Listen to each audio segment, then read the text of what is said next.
کیا آپ جگر کی کسی بیماری میں مبتلا ہیں یا کسی مسئلے سے دوچار ہیں، یعنی hepatitis B, C, fatty liver, liver cirrhosis, جگر کا کینسر یا جگر سے درپیش اور کوئی مسئلہ، تو یہ ویڈیو آپ کے لیے ہی ہے۔ اس میں ہم جگر کی بیماری میں مبتلا مریضوں کی خوراک کے بارے میں بات کریں گے اور مکمل رہنمائی دیں گے۔ السلام علیکم ناظرین، اس ویڈیو میں آپ سے خوراک کے بارے میں ایسے راز شیئر کیے جائیں گے کہ آپ کی غذا ہی آپ کا علاج بن جائے گی اور بیماری کے خلاف جنگ میں ہتھیار کا کام کرے گی۔ آپ کے جسم کا ایک خاموش کارکن دن رات آپ کے لیے کام کر رہا ہے، وہ ہے جگر۔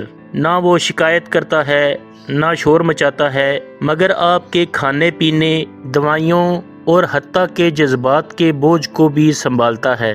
جگر روزانہ آپ کے جسم سے زہریلے مادے نکالتا ہے، خوراک کو توانائی میں بدلتا ہے اور آپ کو زندہ رکھنے والے سینکڑوں کیمیائی کام سر انجام دیتا ہے۔ لیکن کیا ہو اگر یہ محنتی ساتھی بیمار پڑ جائے؟ یہی وہ لمحہ ہے جب غذا آپ کا سب سے بڑا ہتھیار بن سکتی ہے۔ جگر کی بیماری کے بارے میں مختصر سمجھ لیں کہ جگر کی بیماری مختلف اقسام کی ہو سکتی ہے۔ فیٹی لیور، اس میں چکنائی جگر میں جمع ہو جاتی ہے۔ ہیپاٹائٹس، اس میں وائرس یا زہریلے اثرات سے جگر میں سوزش ہو جاتی ہے۔ لیور سیروسز، اس میں جگر سخت اور خراب ہو جاتا ہے، یہ آخری مرحلہ ہوتا ہے۔ اور جگر کا کینسر، جو کہ سنگین اور مہلک حالت ہوتی ہے۔ ان سب میں ایک بات مشترک ہے کہ جگر کی طاقت کمزور پڑ جاتی ہے، اور یہی وقت ہے جب صحیح کھانے پینے کی عادت آپ کو آگے بڑھا سکتی ہے، کیونکہ غذا سب کچھ بدل سکتی ہے۔ جگر کے لیے غذاؤں کے بارے میں بتانے سے پہلے جان لیں کہ آپ جو کچھ کھاتے ہیں جگر اسے پروسیس کرتا ہے۔ اگر خوراک ہلکی، غذائیت سے بھرپور اور جگر دوست ہو تو جگر کو آرام ملتا ہے اور وہ اپنی مرمت کا موقع پاتا ہے، لیکن اگر آپ جگر پر اضافی بوجھ ڈالیں تو نقصان بڑھ جاتا ہے۔ یہی وجہ ہے کہ ماہرین کہتے ہیں جگر کی بیماری میں دوا کے ساتھ ساتھ غذا ہی اصل علاج ہے۔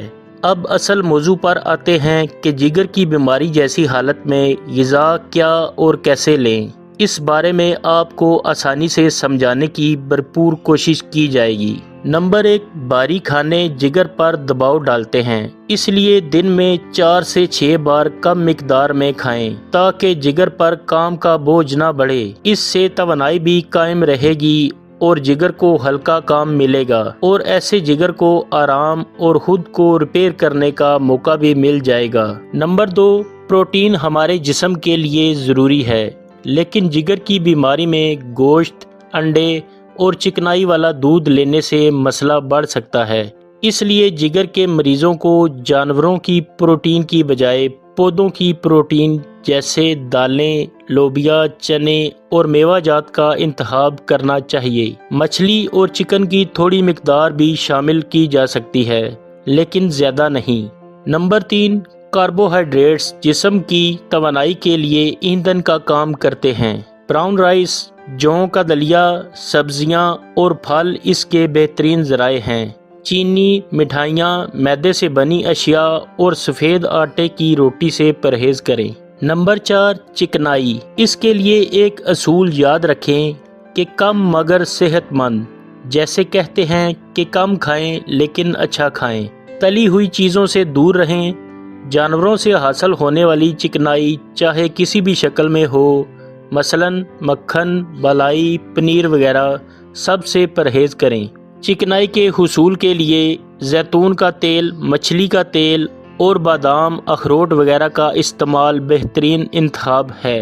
نمبر 5، نمک، زیادہ نمک پانی کو جسم میں روکتا ہے، جو پیٹ یا ٹانگوں میں سوجن پیدا کر سکتا ہے، اور جگر کے مریضوں کو اس وجہ سے کم مقدار میں استعمال کرنا چاہیے۔ جن چیزوں سے آپ نے مکمل پرہیز کرنا ہے وہ مندرجہ ذیل ہیں۔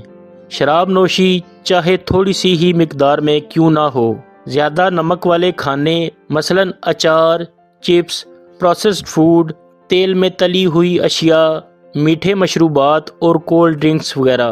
یاد رکھیں جگر خود کو دوبارہ بنانے کی طاقت رکھتا ہے، آپ کی ایک ایک پلیٹ فیصلہ کر سکتی ہے کہ آپ کا جگر صحت مند ہوگا یا مزید بیمار۔ اگر آپ آج سے ہی اپنے کھانے کو جگر دوست بنا لیں تو ممکن ہے آپ کو کل زیادہ دوائیوں کی ضرورت نہ پڑے۔ امید ہے آپ ان بتائے گئے آسان اصولوں پر عمل کریں گے۔